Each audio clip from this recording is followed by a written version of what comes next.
والعاقبة للمتقين والجنة للموعدين والنار للمعاندين ثم الصلاة والسلام الطيب والإكرام على النبي الأمي المكي المدني القرشي العبقري العربي السراج المضي والتوفة الدوري صاحب الوقار والسكينة المدفون بعرض المدينة الرسول المصدق والمصطفى الأمجد والمحمود الأحمد حبيب إله العالمين أبي القاسم محمد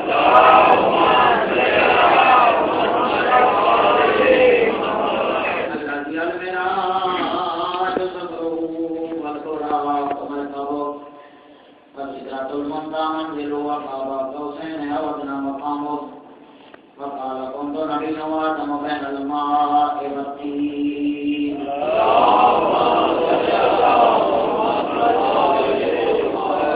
الذي في التوراة الشعر وفي الإنجيل الكار وفي الزبور الأوصاف وفي القرآن إعلان قال الله تبارك وتعالى في شأن وما أرسلناك إلا رحمة للعالمين اللهم صل على محمد وعلى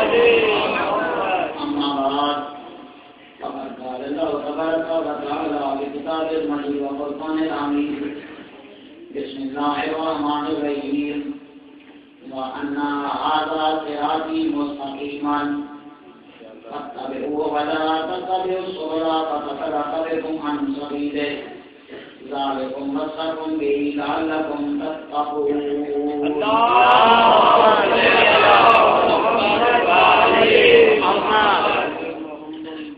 ابھی گرامی ہم نے جس سلسلے گفتگو کا آغاز کیا تھا قرآن اور صراط مستقیم آج اپنے آخری مرحلے میں ہے۔ قرآن وہ جس نے صراط مستقیم کا تعارف کرایا، سیدھا راستہ تمہیں کہاں سے ملے گا تو قرآن نے بتایا، لیکن آج یہ تصویر کی شرط ہم چاہتے ہیں جس طرح قرآن نے ہمیں صراط مستقیم بتائی، آج ہم دنیا والوں کو قرآن بتائیں۔ جس طرح قرآن نے ہمیں بتایا کہ صراط مستقیم کیا ہے، آج ہم دنیا والوں کو یہ بتائیں گے کہ ہمارے عقیدے میں قرآن کیا ہے۔ اللہ نے ہر عہد میں، ہر دور میں، ہر ملک میں اپنی ہدایت بھیجی۔ اپنی ہدایت کے لیے اللہ نے اس طرح انتظام کیا، محتاج ہدایت بعد میں آئے، حامی پہلے بھیجا۔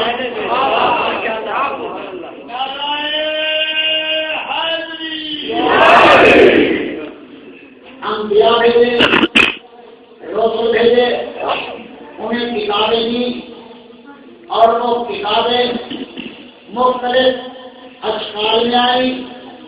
کبھی وہ تورات موسیٰ کہلائی، کبھی انجیل عیسیٰ کہلائی، کبھی زبور داؤد کہلائی، کبھی اسفار ایوب کہلائی، کبھی مواعظ یعقوب کہلائی، کبھی قرآن مصطفیٰ کہلائی۔ اور کتابوں میں اور قرآن میں فرق کیا ہے؟ اور کتابیں اپنے اہل کے لیے بھی، قرآن صرف اپنے اہل کے لیے نہیں، وہ کتابیں اپنے اہل کے تقاضوں کو پورا کرتی تھی، وہ کتابیں تکمیل طلب تھی۔ قرآن عامل اکمل تھا اور کتابیں معجزہ نہیں تھی۔ قرآن خود معجزہ ہے اور کتابوں میں چیلنج نہیں تھا، قرآن نے چیلنج کیا۔ آئے عرب تمہیں فتوحات پہ ناز ہے، تمہیں بلاغت پہ ناز ہے، اور فاتو کے آخر سورہ مثل ہی وہ کرے گا سورہ حود قرآن مجید کا 11واں سورہ 13 نمبر ہے. میرا حبیب ان سے کہہ دیں آئے عرب تمہیں فتوحات پہ ناز ہے، تمہیں بلاغت پہ ناز ہے، ذرا سب سنتوں کا جواب لے آؤ، سب سنتوں کا جواب لے آؤ.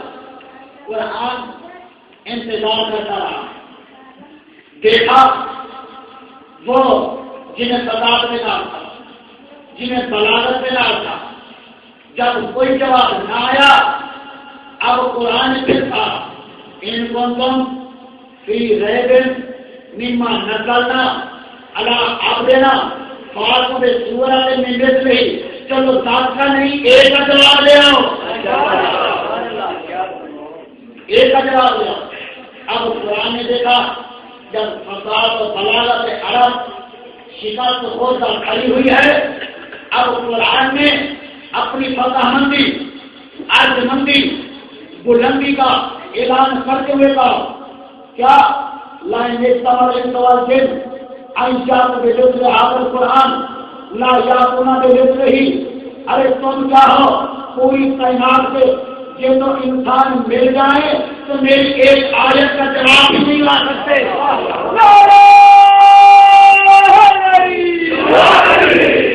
تو ہم کہتے جب قرآن نے ثابت کی ایک آیت کا جواب نہ بن پڑا تو مدینے کے پورے قرآن ناطے کا جواب کہاں سے لاؤ؟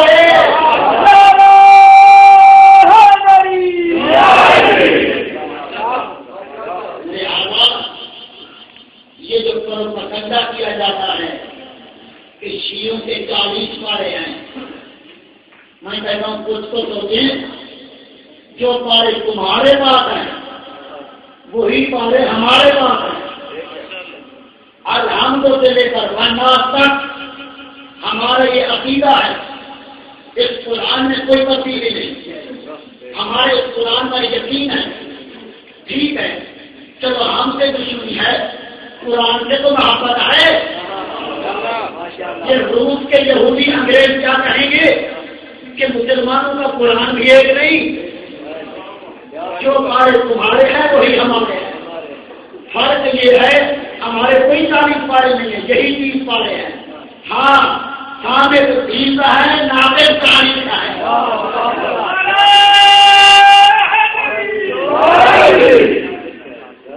یہی قرآن ہمارے عقیدے میں جو اس قرآن کی تعریف کا فائدہ ہے وہ مسلمان ہی نہیں ہے، جو بے قرآن کام ہے. یہ قرآن پورا ہے، لہذا یاد رکھیے امام حسین علیہ السلام ارشاد فرماتے ہیں کیا فرماتے القرآن علی 4 اشیاء. قرآن 4 چیزوں پر قائم ہے. کیا علی العبارت وعلی الاشارہ وعلی اللطائف وعلی الحقائق. فرمایا کہ قرآن 4 عنوانات پر ہے، عبارت، اشارہ، لطائف، حقائق. فالعبارت للعوام والاشارۃ للخواص واللطائف للاولیاء والحقائق للانبیاء. عوام کے لیے عبارت ہے، اشارے خاص لوگ سمجھتے ہیں قرآن کے، لطائف اولیاء سمجھتے ہیں، قرآن کی حقیقت انبیاء سمجھتے ہیں. لہذا میں زیادہ قرآن کی طرف طول نہیں دینا چاہتا، مجھے کچھ اور بھی بیان کرنا ہے. بس چند جملے اس قرآن کے متعلق آ جائیں. خلاف محمد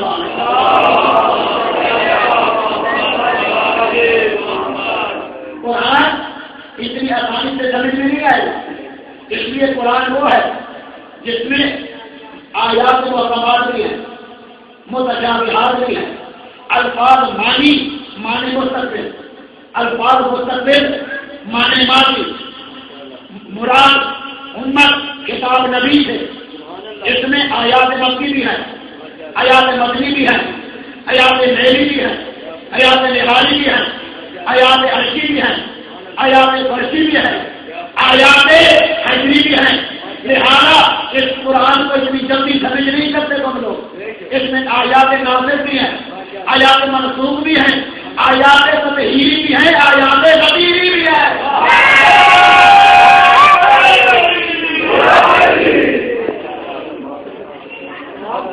یہی وجہ ہے میں نام نہیں لوں گا. کوئی نماز پڑھ رہا تھا، رسول نے پکارا، نماز نہیں چھوڑی، بعد میں آیا رسول فرماتا میں نے جو بلایا تو آیا کیوں نہیں؟ کہا کہ میں نماز پڑھ رہا ہوں. رسول فرماتے ہیں یہ نماز بتلائی کس نے ہے؟ جس نے نماز بتائی وہی بلا رہا تھا. تو قرآن کو بھول گئے. یا ایھا الذین آمنوا استجیبوا للہ وللرسول اذا دعاکم لما یحییکم. مومنو جب اللہ کے رسول پکارے فوراً چلے آؤ. کسی نے تمہاری زندگی تو پتہ چلا ایک وہ ہے رسول پکار رہا ہے وہ نماز نہیں چھوڑ رہا. دوسرا وہ ہے رسول کا سر گود میں ہے، سورج غروب ہو رہا ہے، نماز قضا ہو رہی ہے، لیکن محبت رسول چھوڑی نہیں جا رہی. ایک مرتبہ رسول فرماتے ہیں یا علی نماز پڑھی، یا علی نماز پڑھی. کہا نہیں. کہا کیوں نہیں پڑھی؟ اس لیے آپ کی آرام میں خلل نہیں لینا چاہتا تھا. تو پتا چلا وہ ہیں جن کے لیے سورج پلٹتا ہے. محمد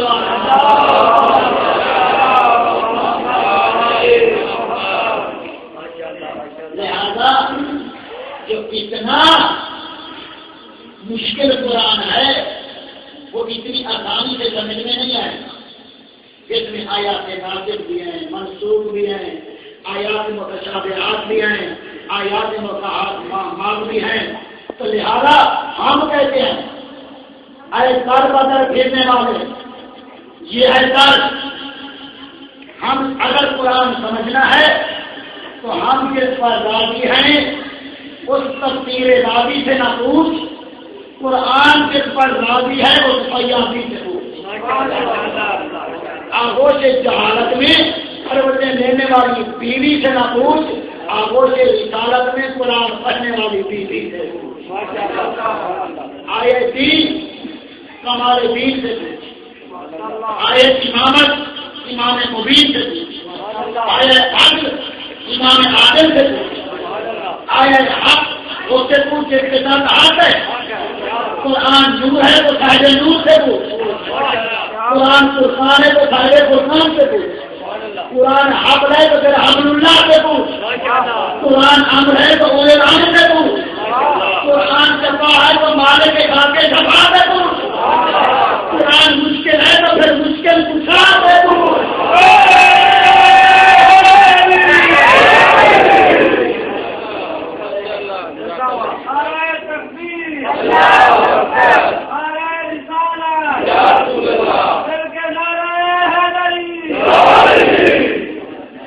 ہم تمہیں بتائیں قرآن کیا ہے، لیکن وقت نہیں بننا. میں آج بہت قرآن کے متعلق کچھ بیان کرنے والا تھا.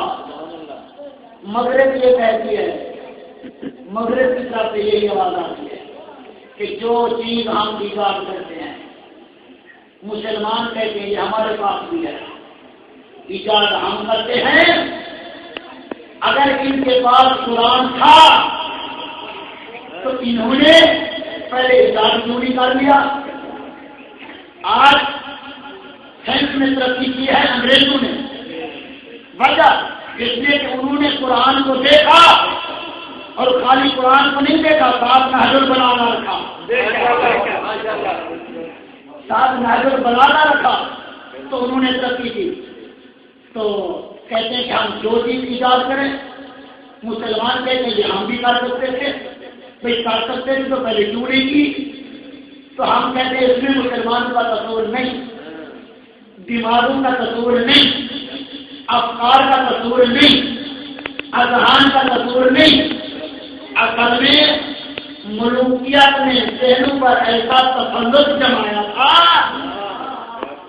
کہ کہ افکار کو پرواز نہیں ملتے تھے، اذہان کو دماغوں کو روشنی نہیں ملتی تھی، جس کی وجہ سے یہ مسلمان جنگ میں آگے نہیں بڑھ سکے، ورنہ یہ سب کو ایجاد کر سکتے تھے۔ اس لیے اب ہم تمہیں بتاتے ہیں کہ قرآن میں کتنا علم ہے۔ ٹھیک ہے، قرآن وہ ہے اور ہم تمہیں بتائیں بڑے سلیمان علی وضو کو اشار بربا و اشار، اس سے ہوائی جہازوں کا بچارا ہے، بل پول قلت کی تجری فی البحر، اس سے بڑی جہازوں کا بچارا ہے، بڑے تم میں روح دبا ہوا ملیم، اس سے آپ دوزوں کی کا بچارا ہے، تو ارجن لکھا اس سے ریڈیو کی کا بچارا ہے، صحیح نہ پورا شہر یہ سب ہوئے ہم نہیں بارہ اللہ تک پہنا تصویر ہوں، اس سے ٹیپ ایمان کی کا بچارا ہے، جاننا رجوع شیاطین، اس سے میزائل کی طرح اشارہ ہے، اور کرمیم کے اجازت ملتی چیز اس سے ایڈم بم کی طرح اشارہ ہے۔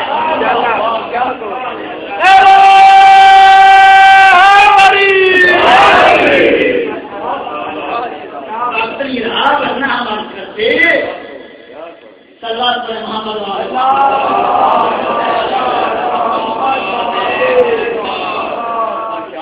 آج ہم جنگ کو چیلنج کر سکتے ہیں، اس لیے کہ موجودات انبیاء قرآن میں موجود ہیں، انبیاء کے موجودات انانیت نبوت کی دلیل نہیں ہوتے، نوے بشر کی تعلیم کے لیے ہوتے ہیں کہ آؤ اللہ کے اشارہ ہم کرتے ہیں، آگے تلاش کرنا تمہارا کام ہے، دکھاتے ہم ہیں، تلاش کرنا تمہارا کام ہے۔ ہم پہلے سے کہہ رہے ہیں کہ جہاں قرآن نے انبیاء کے معجزات بتائے ہیں، جہاں تک انبیاء پہنچے ہیں 1431 ہجری میں قدم رکھنے کے باوجود سائنس وہاں تک نہیں پہنچی، اس لیے کہ ہم پہلے سے کہہ رہے ہیں ان سائنسدانوں کو ٹھیک ہے تم ہوائی جہاز بنا سکتے ہو، لیکن سلیمان کی طرح ہوا کو برباد نہیں بنا سکتے،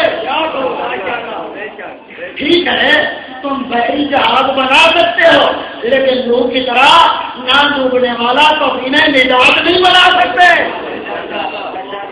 اور ہم تمہیں بتاتے ہیں ٹھیک ہے تم فائر پروف اشیاء بنا سکتے ہو، لیکن ابراہیم کی طرح نار کو کھلے نار نہیں بنا سکتے۔ تم اپنے انجیکشن کے ذریعے چند لمحے کے لیے اپنے حیات کو روک سکتے ہو، لیکن عیسیٰ کی طرح صدیوں کے مدعے کو دکھا نہیں کر سکتے۔ ہم تسلیم کرتے ہیں تمہاری دعوت میں شفا ہے، لیکن تم مٹی کو کھاتے شفا نہیں بنا سکتے۔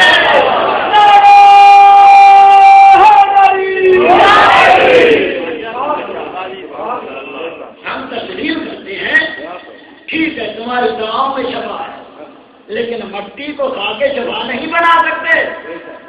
ہاں مانتے ہیں کہ تمہارے سیارے افلاک پہ بلندیوں تک جا سکتے ہیں، لیکن کعبہ کوثین کی ڈھلان تک نہیں دیکھ سکتے۔ تم آفتاب کی کرنوں کو پا تو سکتے ہو، لیکن مغرب سے ڈوبتے ہوئے سورج کو پردہ نہیں کرتے۔ تمہارے سیارے چاند تک تو جا سکتے ہیں، لیکن چاند کو تو دوسرے نہیں کر سکتے۔ یہ نہ دیکھیے کہ ہمارے پاس علم نہیں ہے، وجہ صرف یہ ہے کہ ملوکیت کی خواہش تھی، عقل کو دباؤ، عقل کو کچلو۔ یہ جو عقل ہے یہ آخرت کی ہے، جب تک یہ رہے گی تو یہ دیکھتی رہے گی اور بتاتی رہے گی کہ اچھا کون تھا، برا کون تھا،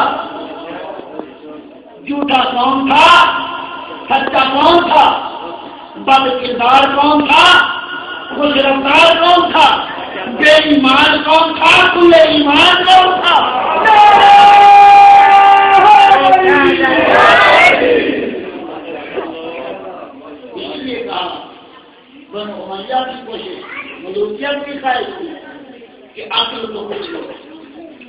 عزیزان گرامی بس یاد رکھیے کہ اگر پہچان لیا جاتا علی ابن ابی طالب کو جو بار بار کہہ رہا تھا سلونی سب نام سب کے لونی، تو آج مسلمان کہاں سے کہاں پہنچ جاتے۔ لیکن کیا ہوا، جب علی میں کوئی عیب نظر نہیں آیا تو باپ تک چلے گئے، علی کے باپ۔ میں نے کہا تھا نا ابو طالب کے جناب سے میں چلے آج بتاؤں گا۔ اللہ سے محمد والے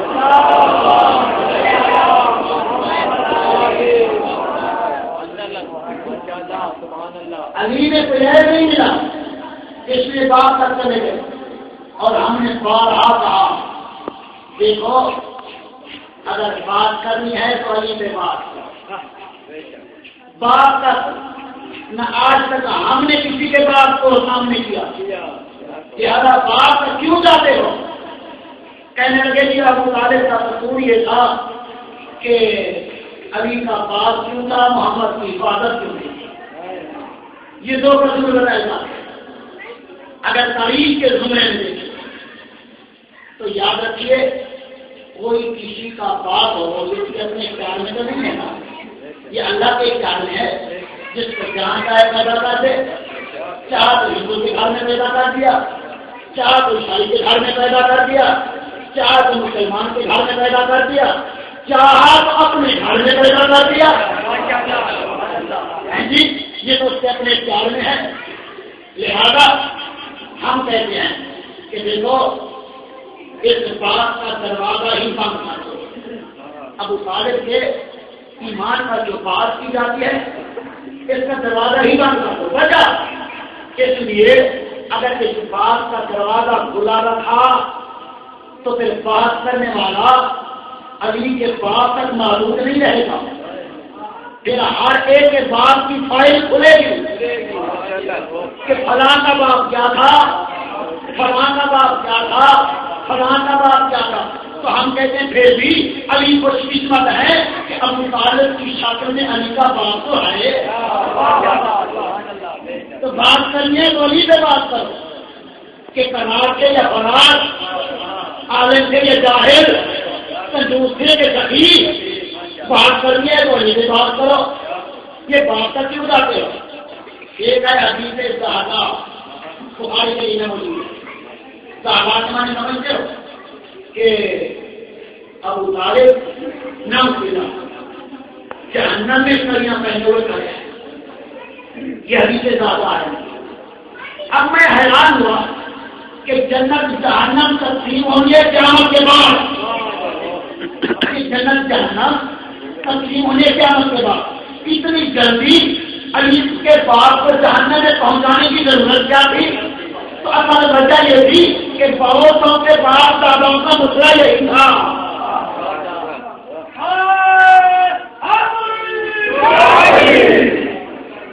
اور پھر رسول اکرم میں ایک مشرک آتا ہے، آپ کہتا ہے کہ یا محمد، اے محمد میں چاہتا ہوں آپ کی مدد، پیغمبر فرماتے لا نستعین من المشرک، جاؤ ہمیں مشرک سے مدد کی ضرورت نہیں ہے۔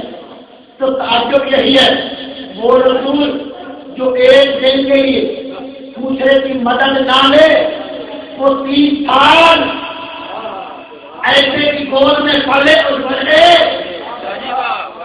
یہ کہاں کا تصور ہے؟ ذرا دیکھیے تو صحیح کہ اسلام کیسا ہے ہمارے پاس۔ سنو گے دعوت دو رضیلہ، دعوت دو رضیلہ اسلام کا پہلا ہے کیا ہے؟ رسول نے دعوت، ابو دعوت کھانا کھایا، ادھر سے پیغمبر کھڑے ہوئے خطبہ دینے کے لیے، توجہ نہیں کرا رہے، خطبہ دینے کے لیے ادھر سے ابو لہب کھڑا ہوا، کہنے لگا کو چلو چلے، اس کی کیا بات سننی ہے؟ جب ابو لہب کھڑا ہوتا تھا تو رسول بیٹھ گیا، اب جا رہے تھے آواز کو کہہ دو کل سے آیا۔ اب دوسرے دن آئے، کھانا کھایا، رسول کھڑے ہوئے خطبہ دینے کے لیے، ابو لہب پھر کھڑا ہوا، کہنے لگا تم ہوا کرے تو کال بھی کہا تھا اس نے ایک آدمی کے کھانے پر کتنے سال کو خیر کرا دیا، لہٰذا اس کی کیا بات سنی ہے، چلو چلے۔ اب دوسرے دن بھی چلے گئے، تیسرا دن آیا، پھر کھانا کھایا، رسول کھڑے ہوئے، پھر اسی کا ابو لہب کھڑا ہو گیا۔ جب چوتھا دن آیا تو جو رہے، چوتھا دن آیا، ادھر سے کھانا کھا کے جیسے ہی بیٹھے تھے رسول کھڑے ہوئے، جب رسول کھڑے ہوئے ادھر سے ابو لہب کھڑا ہوا، جیسے ابو لہب کھڑا ہوا رسول بیٹھے، اب رسول کا بیٹھنا تھا، ابو لہب ابھی کو تو بول نہیں پایا تھا، کونے سے ابو طالب کھڑے ہوئے، ابو طالب کھڑے ہوئے، ایک مرتبہ ابو لہب کی آنکھوں میں آنکھیں ڈالی، کہتے اس کو دیا آواز، اے احمد بیٹھ جا، مارا نہ رہا تھا، اپنی جان بھی دے، تیرے بھتیجے کی جان بھی دے۔ جب بیٹھا اب ایک مرتبہ ابو طالب کہتے ہیں واللہ لا یقومن منکم قبل حتی یتکلم ابن اخی محمد، کسی ماں کے لال کی ضرورت نہیں اس مجمع سے اٹھ کر جائے جب تک میرا بھتیجا تم تک اپنا پیغام نہ پہنچائے۔ کیا کہا اللہ، اللہ کی قسم لا یقومن منکم احد، کوئی ماں کا نام یہاں چھوڑ کے نہیں جا سکتا، تو تعجب یہی ہوتا ہے اگر ابو طالب کافر تھا تو یہ کس اللہ کی قسم کھا رہا ہے؟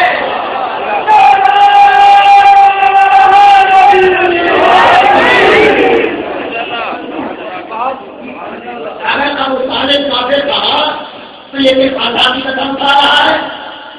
ایسا کہا کیا جیسے ہی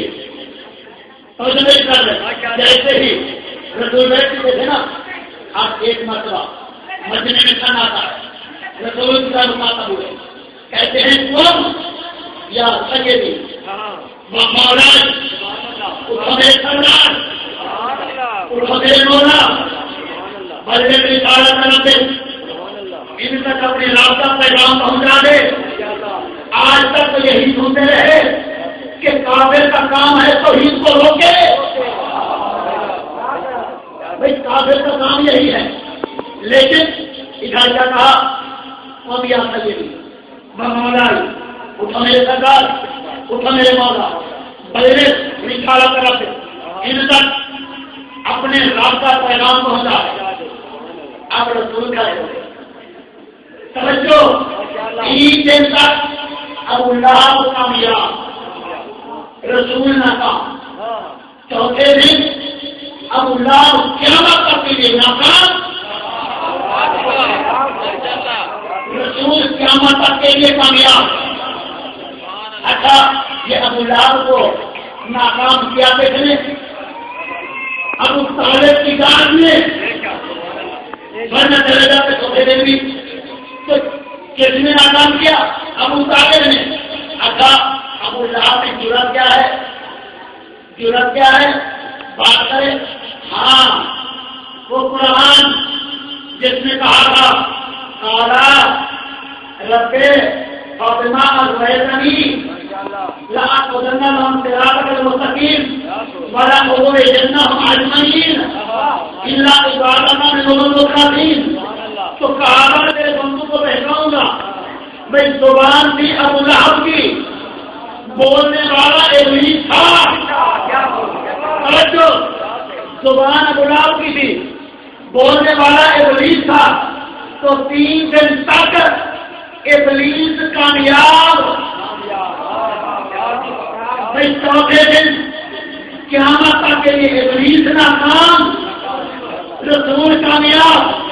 یہ ابلیس کو ناکام کیا کہتے ہیں ابو طالب نے، تو ابلیس ابو طالب کے غصہ کو نکالے گا نا، ابلیس اب اگر ابو طالب سے ناراض ہو کر اسے کافر کہہ رہے تو تمہیں جواب کیا ہے؟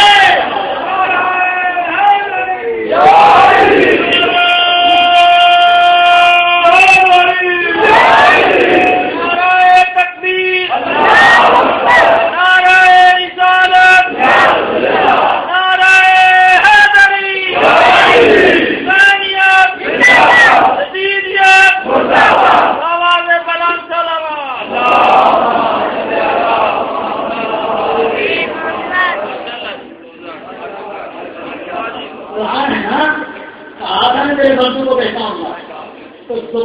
غلام کی، بولنے والا ابلیس تھا۔ تو اب یہ ابلیس کو ناکام کس نے کیا کرتے تھے؟ ابو طالب نے۔ تو ظاہر ہے وہ غصہ تو نکالے گا، اب اس کا اور بات تو نہیں چلے گا۔ اب اس نے ابو طالب کو کافر کہلوایا، تو اب وہ ابلیس اگر کافر کہتا ہے تو ہمیں کوئی تعجب نہیں کرنا۔ اور کہا کیا ابو طالب نے رسول کو، قوم یا سیدی و مولا، اٹھو میرے سردار، اٹھو میرے مولا۔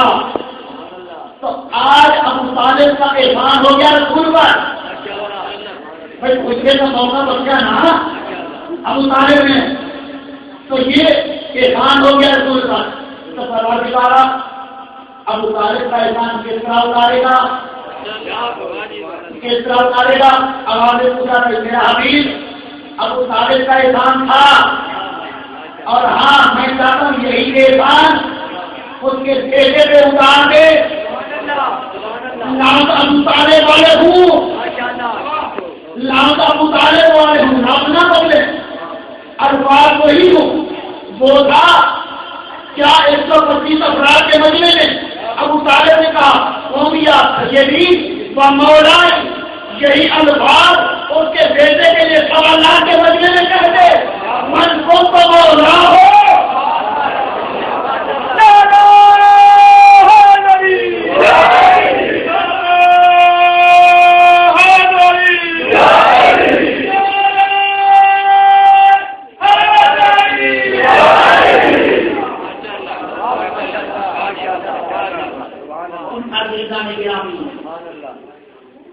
لوگ کہتے ہیں ابو طالب کا مقام، ہم کیا بتائیں؟ آج تک پورے قرآن میں دیکھ لیں کسی کافر کے دیر کو جانے اپنا دیر نہیں کہا، اگر کہا تو اس کے دیر کو جیسے محبت کی۔ اگر رسول نے تیر پھینکا تو کیا کہا؟ یہ تو نے نہیں پھینکا، یہ میں نے پھینکا۔ اگر رسول کے ہاتھ میں بیعت ہو رہی ہے تو کہا تیرے ہاتھ سے نہیں، یہ میرے ہاتھ میں بیعت نہ رہے گا۔ تو اب رسول جو کام کرتا دیا اللہ نے کہا محبت ہی نا۔ اب اللہ نے اسی قرآن میں سورہ بدوحا میں کہا کیا اللہ نے جو دے گا یتیمن آواز، کیا ہم نے تجھے یتیم نہیں پایا اور پناہ دی؟ تو پناہ دینے والا ہے ابو طالب، اور اللہ کے پناہ دی ہم نے۔ تو اللہ کسی کافر کے بیل کو اپنا بیل نہیں کہتا، اس کے دل کو اپنا بیل کہتے جیسے محبت ہوتی ہے۔ تو عزیزان گرامی، اگر کوئی یہ کہے کہ قائد اعظم گاندھی کے ایجنٹ تھے، مانے گے کوئی نہیں مانے گا۔ کیوں؟ کہیں گے قائد اعظم تو وہ تھے جس کی ساری زندگی اسلامی ملک بنانے میں گزری، جس کی زندگی اسلامی ملک بنانے میں گزری ہو وہ کافر کا ایجنٹ نہیں ہو سکتا۔ تو ہم کہتے ہیں جب اسلامی ملک بنانے والا کافر کا ایجنٹ نہیں ہو سکتا تو جو اسلام بنانے والا ہے تو کافر کا ایجنٹ کیسے ہو سکتا ہے؟ محمد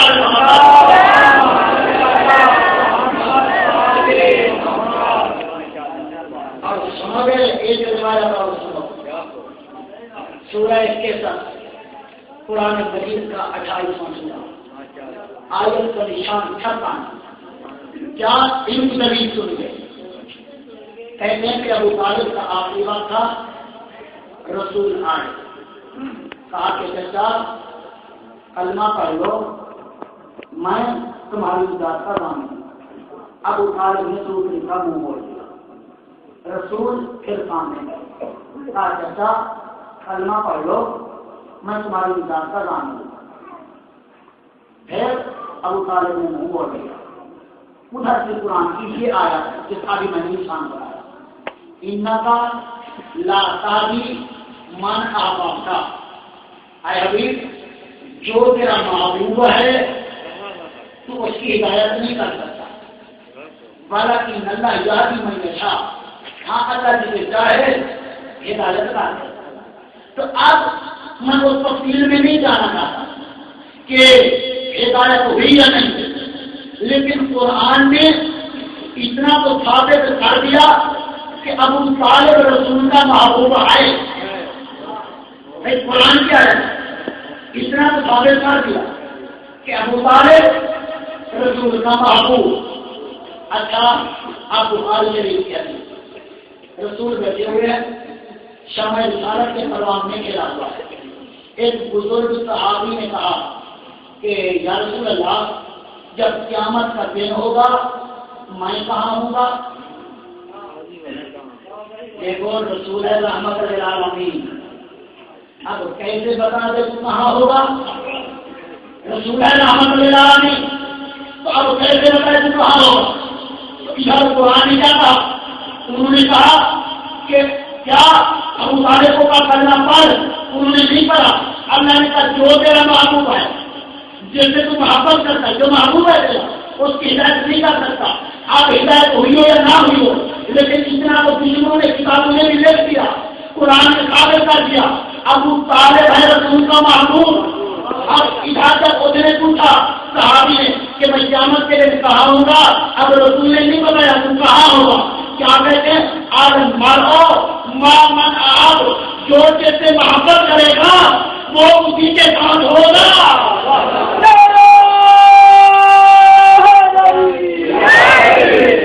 جو جس کا محبوب ہوگا وہ اسی کے ساتھ ہوگا. تو ہم کہتے ہیں عداوت ہے مطالعے میں رسول کو جہانی کا نہ بناؤ. کم از کم کچھ تو سوچو کہ رسول کا کتنا بڑا مقام ہے. عزیزان گرامی بات یاد رکھیے کہ آج رات اگر کسی مسائل میں گزر جائے تو شاید میں سمجھتا ہوں مسائل نہیں ہوگا. لیکن ایک روایت بس ابو طالب کی سن لو اس کے بعد کہتے ہیں جب معاشر کا دن ہوگا ایک مرتبہ ابو طالب آئیں گے. ابو طالب دیکھو بہت بڑی شخصیت کا نام ہے. یہ کون ہے ابو طالب؟ یہ وہ ہیں کہ جو اپنے بیٹوں کو سلاتے تھے اور رسول کو اٹھاتے تھے. رات کو کبھی طالب کو سلایا کبھی جعفر کو سلایا کبھی عقیل کو سلایا کبھی علی کو سلایا تاکہ قتل ہونا ہو تو میرا بیٹا قتل ہو جائے اور رسول بچ جائے. اور قرآن کیا تھا؟ فلما اسلم وتلہ للجبین. ابراہیم نے اپنے بیٹے کو لٹایا تو قرآن کہہ رہے ابراہیم بھی مسلمان اور وہ بیٹا بھی مسلمان. تو تعجب یہی ہوتا ہے کہ جو ایک دن بیٹے کو قربانی کی جگہ پہ لٹا دے قرآن مجھے تو مسلمان کہے جو ساری زندگی چاروں بیٹوں کو قربانی کی جگہ پہ لٹاتا رہے اس کا مقام تو میں یہی سمجھا ہے.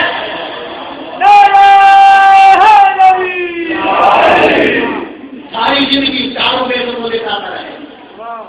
جب قیامت کا دن ہوگا نفس نفسی کی پکار ہوگی. کافر کے پسینے ٹوٹ رہے ہوں گے مومن کے دل خوشی سے کھل رہے ہوں گے. آوازیں پوچھا جائے گی ابو طالب کہاں ہے؟ ابو طالب روح ایمان دیے ہوئے جرأت سمجھان انداز اس طرح آئیں گے جس طرح کوئی کمانڈر ان چیف بادشاہ کے دشمنوں کو قتل کر کے انعام کے لیے آگے بڑھنا. اب جب ابو طالب آئیں گے آواز قدرت آئے گی ابو طالب جو تمہاری قربانیاں تھیں وہ ہم جانتے ہیں لیکن دنیا تمہیں کچھ سے کچھ سمجھتی تھی.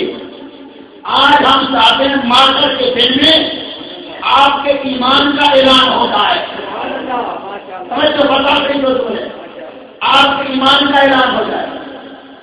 ایک مرتبہ آوازیں پوچھا رہے گی ابو طالب آپ کے ایمان کے کوئی گواہ ہیں؟ کہتے ہاں پروردگار میرے پہلے گواہ میرے بھتیجے کو لایا تھا. سمجھو میرے بھتیجے نے بلایا تھا. جب رسول آئیں گے آوازیں پوچھا رہے گی ہاں میرا حبیب پہچانتے ہو یہ کون ہے؟ کہا ہاں پروردگار یہ میرا چچا ابو طالب ہے. بتاؤ مومن ہے یا کافر؟ رسول کہتے ہیں پروردگار تو نے دنیا میں مجھے ہر عیب سے پاک رکھا، اب تو ہی بتا 30 سال مجھے مومن کی گود میں رکھا یا کافر کی گود میں رکھا؟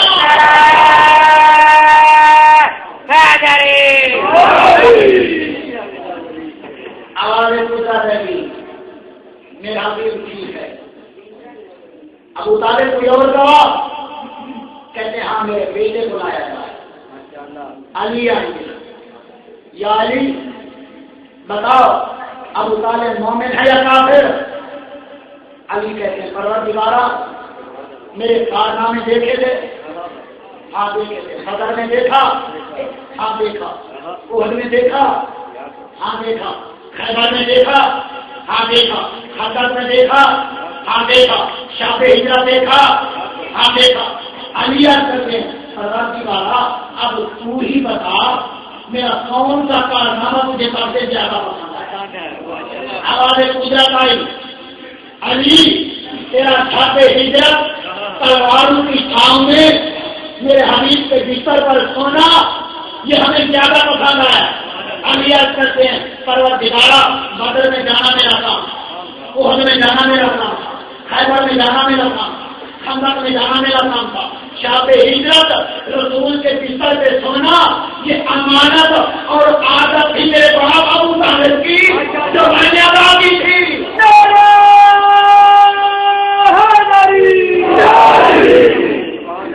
آواز قدرت ہے کہ ابو طالب کوئی اور گواہ کہتے ہاں میری بہو کو لایا کرے بطور کی.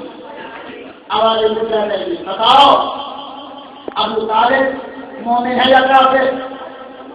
تو بطور سر چھپا کے کہتی ہے پروردگارا میرا بابا بانی رسالت تھا، میرا سسر محافظ رسالت تھا. اب تو مجھے اتنا بتا دے میری اور علی کی شادی تیری مرضی سے ہوئی تھی یا تیری مرضی کے بغیر ہوئی تھی؟ ہمارے پوچھا ہے کہ میری مرضی سے ہوئی تھی.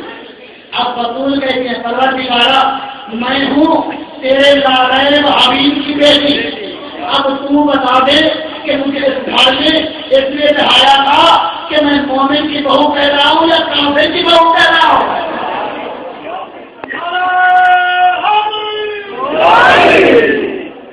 آواز قدرت ہے کہ ٹھیک ہے. ابو طالب کی اور گواہ کہتے ہیں کہ میرے چھوٹے حسین کو لایا جائے. جب حسین آئیں گے ہاں حسین پہچانتے ہوئے کون ہے؟ کہاں پروردگار یہ میرا دادا ابو طالب ہے. بتاؤ اس کے متعلق. حسین سر جھکا کے کہتے ہیں پروردگار میرا تشخص دیکھا تھا کربلا میں؟ آواز قدرت ہے جی ہاں دیکھا. حسین کہتے ہیں پروردگار کمائی ابو طالب کی تھی لٹانے والا حسین. کمائی ابو طالب کی لٹانے والا حسین. عباس کون؟ ابو طالب کا پوتا. زینب کون؟ ابو طالب کی پوتی. سکینہ کون؟ ابو طالب کی پوتی. علی اکبر کون؟ ابو طالب کا پوتا. قاسم کون؟ ابو طالب کا پوتا. بس ادادار حسین آج ہمیں غصہ دینا ہے اس بیوی کو جس نے 18 سال علی اکبر کو پالا. اللہ تعالیٰ نے حسین اللہ کو کسی میں نہ بلائے. بہت پیارا تھا حسین کو علی اکبر. صاحب مکہ لکھتے ہیں کہ رات کے وقت اپنی ماں لیلا کے ساتھ سوتا ہے. مدینے کا شہر ہے یا بی بی لیلا کہتی ہیں آدھی رات کے وقت کوئی شخص اکبر کے سرحانے کی طرف آ کے کھڑا ہو کر اکبر کا منہ جوڑتا ہے. ایک دفعہ میں نے انتظار کیا، ذرا دیکھو تو صحیح کون ہے آدھی رات اکبر کا منہ جوڑنے والا. چھوٹا بچہ آیا تھا. اللہ بیوی کہتے ہیں جب رات چلی جیسے ہی اکبر کے سرحانے کی طرف آئے، میں نے کہا آدھی رات کے وقت کون ہو اکبر کا منہ چومنے والے؟ آواز آئی لیلا ایسا بولو میں اکبر کا بابا حسین. بیوی کہتی آقا اکبر سارا دن آپ کے پاس رہا کہ آپ نے جی بھر کر اکبر کا منہ نہیں چوما. کہتے ہیں لیلا میں حسین کا دستور ہے رات کو جب تک اکبر کا منہ نہ چوموں مجھے بستر پہ نیند نہیں آتی. ادرویز دفعہ ماں نے نہلا کے اچھے کپڑے پہنا کے چہرے پہ 4 روپے کی سیاہ کپڑے کی پٹی لٹکائی جیسے بہرائے. ایک مرتبہ حسین نے دیکھا، کہتے اکبر یہ پردہ کس نے بنایا؟ کہتے میری ماں نے اندر آئے. کہتے ہیں لیلا اکبر بیٹی تو نہیں پردہ بنا رہی، یہ تو ہمارا حسین بیٹا ہے. بیوی کہتے آقا اکبر میرا اتنا حسین ہے میں نہیں چاہتی کسی بد نظر کی نظر لگ جائے.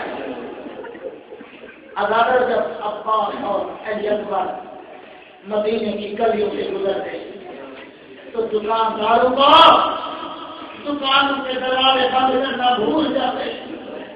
سب پہ بنا کر دور کے ان شہزادوں کی زیارت کرتے. ایک دوسرے کو کہتے لوگوں دنیا کے کاروبار ہوتے رہیں گے، ان جیسے شہزادوں کی زیارت مقدر میں ہوگی. اداران حسین آ گئی 10ویں کی رات.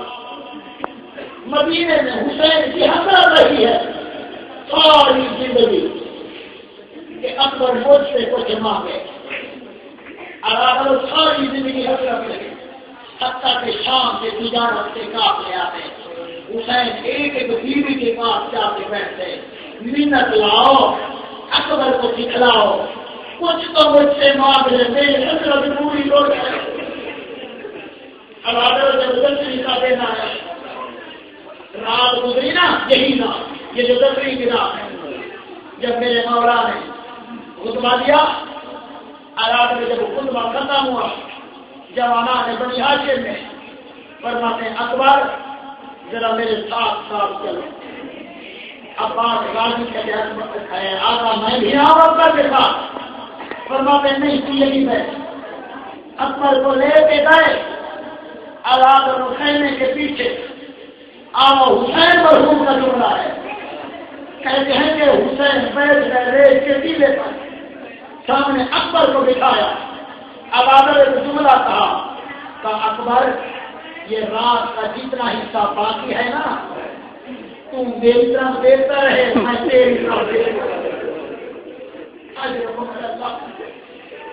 بس ادارہ حسین جب 10ویں کا دن ہوا اکبر آیا کہنے بابا اب سے نہیں دے موت مجھے مرنے کی اجازت دے.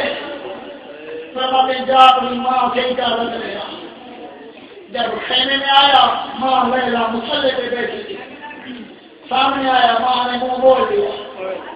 دوسری طرف آیا ماں نے منہ بول لیا. اکبر کہتے اماں خیریت تو ہے؟ کہا میں دیکھ رہی ہوں سب میدان جا رہے تو کیوں کھڑا ہوا ہے؟ اکبر کہتے اماں میں اجازت لینے آیا ہوں. بیوی کہتے میں تو رات سے اجازت دے چکی میں 4 رکعت تو منت مانی ہے تیری شادی کی نہیں تیرے چہرے کی نہیں. جب تیرا لاش خیمے میں آئے گا میں بیگانی کو ہوگی ہوں تو مجھ سے اجازت نہ لے. اگر اجازت لینی ہے تو اس شہزادی سے لے جس نے 18 سال اگر جیسے آئے خیمے میں ایک مرتبہ ادھر سے حسین بھی آئے آ کے کہتے ہیں زینب آج ہم دیکھنا چاہتے ہیں ماں بیٹے کی گفتگو کیسے ہوتی ہے. ادھر سے اکبر آئے آ کے ایک مرتبہ بھوکی کی گود میں سر رکھا. کہتے ہیں بھوکیا ماں آج میرے بالوں میں ایسے کمی کر دیتے مدینے میں کیا کرتی اکبری آج کیسی کار بتایا ہے. اکبر کہتے ہیں بھوکیا ماں مجھے اتنا پتا آپ افضل ہیں یا دادی زہرا. کہتی ہے پر یہ کیسے انوکھے سوال کر رہے ہو. اکبر کہتے ہیں بھوکیا ماں بتاؤ تو صحیح. بیوی کہتے ہیں وہ شہزادی میں کریم. ایک مسئلہ اکبر کہتے ہیں اگر دادی زہرا کے بیٹے میں مشکل پڑ جائے تو تم اپنا بیٹا قربان کر دے گی. مطلب یہ سننا تھا. زینب نے اکبر کو سینے سے لگایا پریشانی چوری کا اکبر میں کیا کروں تجھے قربان کر دوں گی. اگر میرا صدقہ آن و محمد چلے جاتے حسین بچنا چاہتا شاید میں آن و محمد قربان کر دیتی تجھے بچا لے. لیکن کیا کروں کرو بجلی میں کہ اکبر جا میں نہیں جا سکتی. ایک مرتبہ اکبر بہ رہا ہے. حسین کھڑے تھے. حسین نے کیا کیا اکبر کو قاتل حنت بنائی جیسی دستار بنائی اور ساتھ قرآن کی آیت شروع کی وَلَنَبْلُوَنَّكُمْ بِشَيْءٍ مِنَ الْخَوْفِ وَالْجُوعِ وَنَقْصٍ مِنَ الْأَمْوَالِ وَالْأَنْفُسِ وَالثَّمَرَاتِ وَبَشِّرِ الصَّابِرِينَ الَّذِينَ إِذَا أَصَابَتْهُم مُّصِيبَةٌ قَالُوا إِنَّا لِلَّهِ وَإِنَّا إِلَيْهِ رَاجِعُونَ. ایک مرتبہ قاتل حنت بنائی. ایک گھوڑا پیچھے چھوڑا دستار تھا. اس کو پکڑ کے کہتے اکبر تو آگے چل میں پیچھے چلتا. زینب خیمے کے دروازے پہ کھڑی تھی. کہتے ہیں بھیا یہ کیا دیکھ رہی ہوں. کہتے ہیں زینب جب حاجی مینا میں جاتے ہیں نا قربانی آگے ہوتی ہے حاجی پیچھے ہوتا ہے. عذاب اکبر خیمے میں آئے. جیسے آئے بیویوں نے ہلکا بنا لیا پتھروں سے ماتم کیا. ایک بیوی کی آواز آ رہی تھی واہ محمد واہ علی واہ حسین. جب اکبر جانے لگے کسی بیوی نے پیشانی چومی کسی نے سینہ چوما. ساری بیویوں نے چوما. ایک بچی قریب آئی. کہتے اکبر میں سینہ نہیں چوم سکتی میں تیری پریشانی نہیں چوم سکتی. اگر اجازت ہو میں تیرے پاؤں چوم لوں. اجرکم اللہ اجرکم اللہ. کہتے اگر اجازت ہو میں تیرے پاؤں چوم لوں. یہ سکڑا تھا. اکبر جلدی سے جھکے سکینہ کو گلے لگایا. ایک مرتبہ سکینہ نے ننے ننے بازو اکبر کے گلے لے ڈالے. کہتے اکبر تو میدان میں جا. اکبر نے سن رہا تو کیا جواب دوں گی. جب اکبر جانے لگے گریا بلند ہوا. ایک مرتبہ سید سجاد اٹھے. کہتے ہیں اما پتا دادی پتا یہ گریا کہتا ہے. پتا قریب آئی. کہتے سجاد نے کہا اکبر میدان جا رہا ہے. اکبر میدان جا رہا ہے. سادرہ گھر بلاؤ واپس بلاؤ. اکبر آیا. سنو گے عدالت سجاد نے دونوں بازو اکبر کے گلے میں ڈالے. اتنا روئے کہ اکبر اپنا لباس اٹھے دے میرا لباس تو بنے میدان میں جاتا ہوں. دونوں بھائی اتنا روئے، ماں نے چھڑایا نہیں چھوڑا، پھوپھیوں نے چھڑایا نہیں چھوڑا، ارادارو اس کونے سے روتا ہوا دہنا کا بیٹا ہوتا، کہتے ہیں بس کرو میرے بیٹے، میرا یہی مقصد تھا۔ بس عذاب اور جیسے ہی ایک مرتبہ اکبر میدان کی طرف چلے، ادھر سے حسین آئے، کہتے ہیں لیلا ایک مرتبہ دعا کرو اکبر واپس آ جائے، واپس آ جائے۔ کہتے ہیں کیسے دعا کرو؟ کہتے ہیں سر کے بال کو سر کٹے میرا اور یاد آتا یوسف یعقوب کو یوسف ملانے والی بات مجھے میرا اکبر ملا۔ اکبر واپس آیا، کہتے بابا بھیجنا تو ہے، نہیں بھیجنا تھا تو پہلے بتا ہے۔ کہتے ہیں اکبر کاش تجھ جیسا تیرا بیٹا ہوتا، تجھ جیسا تیرا بیٹا ہوتا، میں دیکھ کروں کس کا میدان بھیجتا ہے۔ اکبر میدان کیا، حسین ٹیلے پر، فضا خیمے کے دروازے پر، زینب کی نگاہ فضا پر، لیلا کی نگاہ زینب پر۔ اکبر جیسے میدان آئے، ادھر سے حملے شروع ہوئے، کہیں سے تلوار آئی، کہیں سے تیر آئے، کہیں سے نیزے آئے۔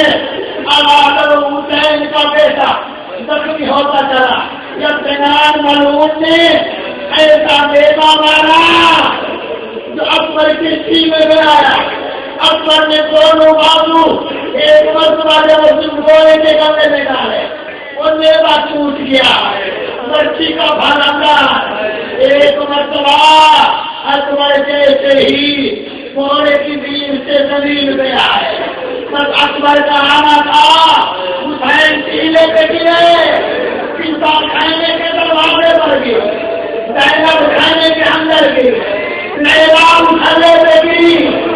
اکبر اٹھے، ایک مرتبہ اٹھتے آدھے گر جاتے ہیں، اٹھتے آدھے گر جاتے ہیں، آواز دیتے اکبر میری آنکھوں میں نور ہے تمہارا، مجھے جواب دو، تیرے بھائی کو کچھ نظر نہیں آ رہا۔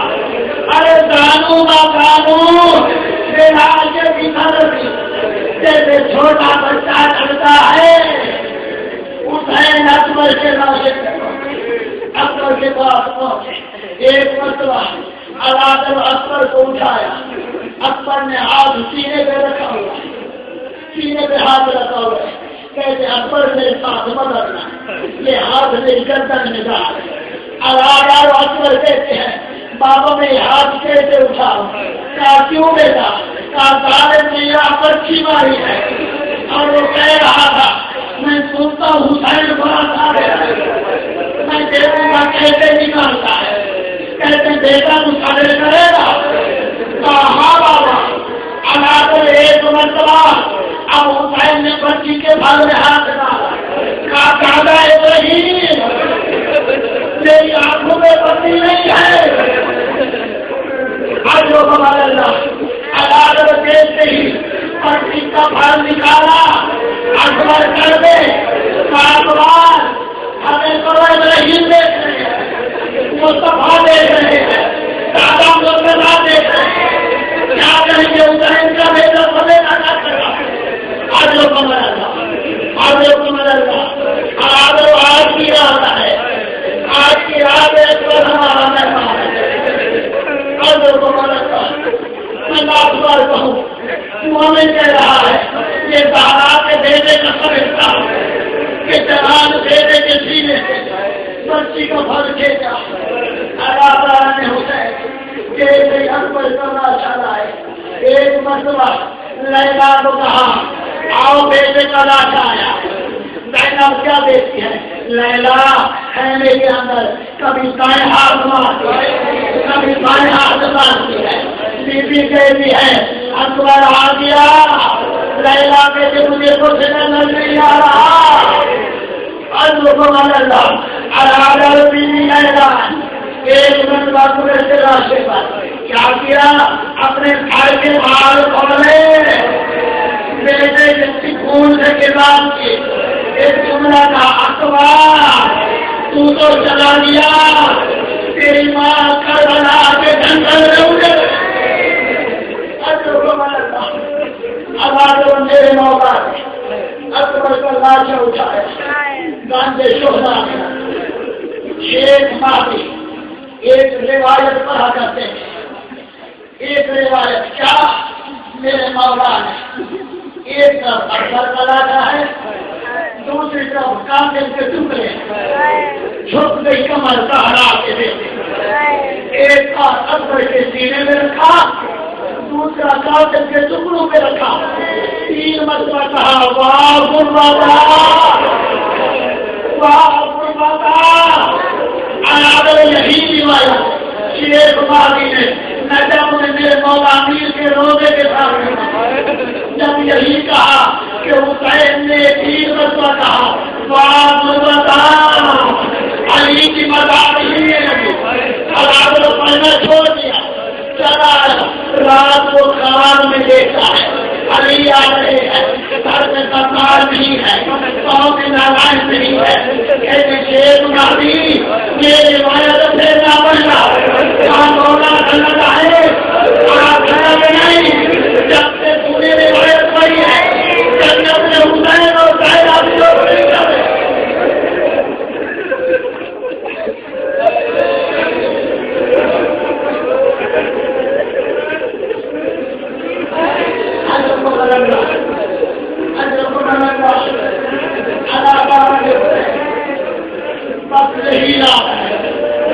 اب رات ڈھل چکی ہے، یہی وقت ہے حسین خیموں کا معائنہ کرتے چلے جا رہے ہیں، ایک خیمے کے اندر کسی بیوی کے رونے کی آواز آ رہی ہے، رونے کی آواز آ رہی، اتنی دردناک آواز تھی، حسین خیمے کے اندر چلے گئے، کیا دیکھتے ہیں اکیلا خیمہ ہے، بی بی سیتا بیٹھ کے روئے چلی جا رہے ہیں، روئے چلی جا رہی ہے، حسین کہتے اماں سیتا کیوں رو رہی ہو؟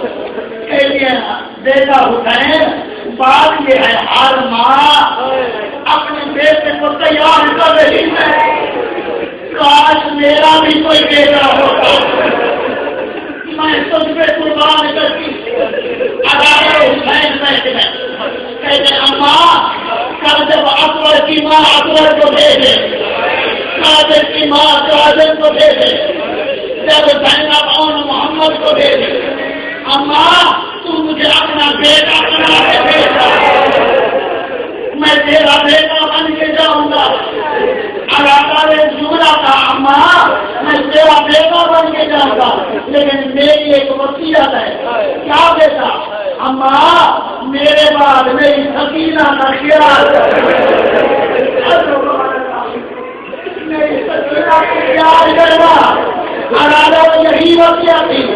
شام کے بازار میں جب قادیانہ لے کر آیا، پتا سکینہ کے سامنے آ گئی،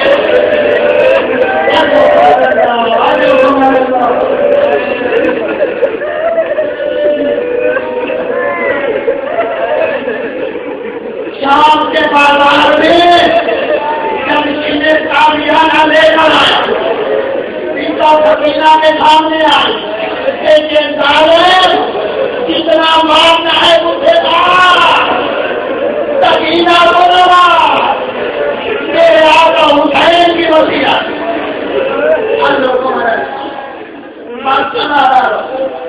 یہی رات ہے۔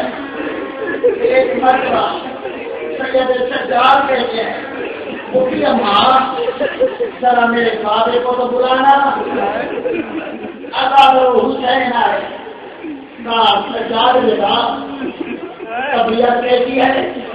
کہا بابا الحمدللہ، کہا خیریت تو ہے، کیوں بلانا ہے؟ کہا بابا یہ جو آپ کے اصحاب ہیں نا بڑے با وفا ہے، بڑے با وفا ہے، بابا میں کب تک اٹھاتا ہوں، میں ایک ہی قبر پہ جاؤں گا، اور میں جا کے سلام کروں گا، بے ابھی آپ کو ہوا امید میں ایک ہی کی قبر پہ جاؤں گا، لیکن بابا بیٹے گزارے جائے کہا بیٹا حکم، کہا بابا یہ قرآن کی تلاوت کر رہے ہیں نا، ان کی آواز خیموں میں آ رہی ہے، بابا میری کتوں کی آواز ان کے کانوں تک جا سکتی ہے، جب ان کی آواز آ رہی ہے میری کتوں کی آواز وہاں تک جا سکتی ہے، بابا ایک مینا پلاؤ، کہا کیا؟ کہا بابا اگر ناراض نہ ہو ان کے خیمے تھوڑا دور کر دیں، رونے والا سڑک پہ اٹھا ہوتا ہے، بیٹے کی پریشانی سنی، کہا بیٹا آج رات خیمے نہیں رہنے دے،